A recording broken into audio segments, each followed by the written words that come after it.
વાદી મેલડી હિસકો બંધ કરી ધરતી ઉપર હેઠે ઉતરીને મૂળ રૂપની માલપા ડોસલિયા વાદીને જોમલી વાદનને મારી મેલડીએ દર્શન આપ્યા.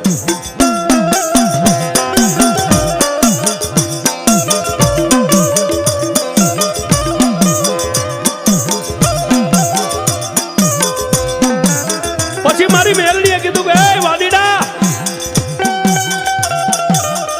પેલા મારી મેલડી યારે એક વસને બંધા, પછી તને ખમા કહું કે મારી તું કે એટલા વસને બંધાવી. કે હા ભાઈ, ગમે ને દુનિયાની મારી પાસે એક તો મારી મેલડીનો માંડવો હોય ત્યાં કોઈ દી તારે વિદ્યા નહીં કરવાની, કે મારી મંજૂર છે. અને જે મારા નામનો ભેખ જેને પહેર્યો હોય, જેના ખંભે કે અંગની માથે ભગવું લુગડું ભાઈ, એની માથે કોઈ દી વિદ્યા ન કરતો, મારી મંજૂર છે.